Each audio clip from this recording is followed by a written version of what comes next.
करते हैं खुश होंगे, स्वस्थ होंगे, अपना ख्याल रख रहे होंगे, अपने फैमिली का भी ख्याल रख रहे होंगे।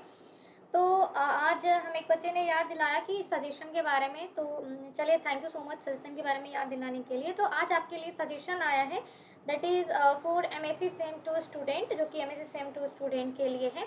और एक बात मैं मेंशन कर दूं कि ये जो है पूर्णिया यूनिवर्सिटी के स्टूडेंट के लिए है। तो ये सजेशन जो है आपको पेपर 5 और पेपर 6 का आज मैं दे रही हूँ, और बाकी के जो बच्चे होंगे वो कल या परसों में मैं अपलोड कर दूंगी। ओके, तो CC5 में चलिए देखते हैं कि CC5 में जो है आपको क्या क्या पढ़ना चाहिए। तो एनर्जी फ्लो मॉडल पढ़ लीजिएगा, Lindeman rule of trophic dynamics पढ़ लीजिएगा, कार्बन साइकिल पढ़ लीजिएगा, पॉपुलेशन ग्रोथ पढ़ लीजिएगा, नीच कॉन्सेप्ट पढ़ लीजिएगा। नीच कॉन्सेप्ट में आपको नीच का विड्थ के बारे में होता है, नीच ओवरलैप कॉन्सेप्ट होता है, नीच का फंडामेंटल नीच क्या होता है, रियलाइन नीच क्या होता है, ठीक है। उसके बाद पॉल्यूटेंट्स, उसके सोर्सेज के बारे में और उसके क्लासिफिकेशंस के बारे में पढ़ लीजिएगा। बायोस्फीयर रिजर्व और वाइल्ड लाइफ का एक्सटेंशन का कारण क्या है एक्चुअली में, तो इन सब चीज़ों के बारे में पढ़ लीजिएगा। कार्बन फुटप्रिंट क्या होता है, बायो इंडिकेटर क्या होता है, ये सारे शॉर्ट नोट्स में आ सकते हैं आपके। जैसे कार्बन फुटप्रिंट हो गया, बायो इंडिकेटर हो गए, बायो मैग्निफिकेशन हो गया, यूट्रिफिकेशन हो गया, सेफोर्ड लॉ ऑफ टॉलरेंस हो गया, concept and law of limiting factor हो गया। तो ये सारे आपके शॉर्ट नोट्स में पूछे जा सकते हैं, ठीक है। तो इस तरीके से आपका CC5 का सजेशन हो जाता है, जिसमें कि आप लोग को ये सारी चीज़ें पढ़ के जानी चाहिए, ताकि आपका जो क्वेश्चन है वो छूट ना पाए। ओके, तो this is the suggestion of CC5 paper, ठीक है। ना नेक्स्ट हम लोग देखते हैं कि CC6 का क्या सजेशन है। तो CC6 में आप लोगों को क्या क्या पढ़ना है। तो CC6 में आपको पढ़ के जाना है principle and use of analytical instrument के बारे में। क्या क्या आता है एनालिटिकल इंस्ट्रूमेंट में, जैसे कि pH मीटर आपको पढ़ना है, कैलोरीमीटर पढ़ना है, स्पेक्ट्रोफोटोमीटर के बारे में पढ़ना है, अल्ट्रा सेंट्रीफ्यूज के बारे में पढ़ना है।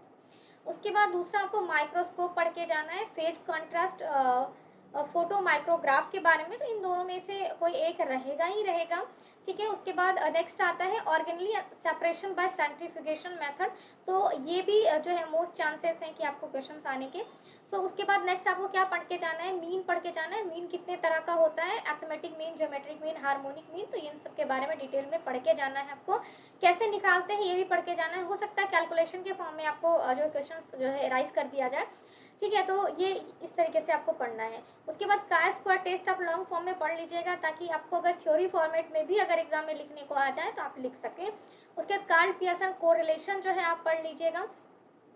उसके बाद जो है इससे जैसे काय स्क्वायर टेस्ट है, स्टैंडर्ड डेविएशन है, मीन है, तो इससे जो है जैसे इस तरीके से भी क्वेश्चंस पूछते हैं। जैसे काय स्क्वायर टेस्ट आपको पूछ दिया कि काय स्क्वायर टेस्ट क्या होता है, इसके एप्लीकेशंस क्या होते हैं, और एक क्वेश्चंस दे दिया काय स्क्वायर टेस्ट से रिलेटेड बनाने के लिए, तो फिर वो आपको सॉल्व करना होता है। तो इस तरीके से पढ़ के जाइएगा कि थियोरेटिकल प्लस कैलकुलेशन वाला चीज़ें आपको डील हो सके, ठीक है।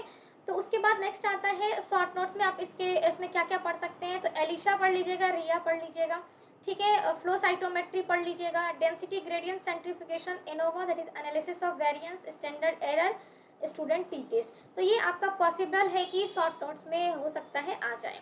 तो ये हो गया आपका CC6 के सजेशन के बारे में। तो उम्मीद करती हूँ कि ये जो सजेशन है वो आप लोग को बहुत ही काम आए और बहुत ही बेनिफिट दे।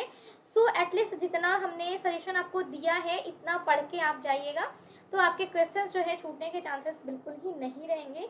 उम्मीद करती हूँ कि ये जो सजेशन है आप लोग को बहुत काम आने वाला है, ठीक है। बाकी अपने दोस्तों के साथ भी इसे शेयर कर दीजिएगा, और अच्छा लगे तो कमेंट जरूर कीजिएगा, और जो है लाइक शेयर सब्सक्राइब भी करिएगा, ठीक है। तो फिर नेक्स्ट जो है वीडियो में हम आपको नेक्स्ट सजेशन के बारे में बताएंगे, यानी कि जो आपका पेपर बचा हुआ रह गया CC7 एंड CC8 के बारे में, ठीक है। तो चलिए तब तक इतना आप लोग पढ़िए, और फिर कल या परसों में और सजेशन जो है अपलोड कर दिया जाए। ओके।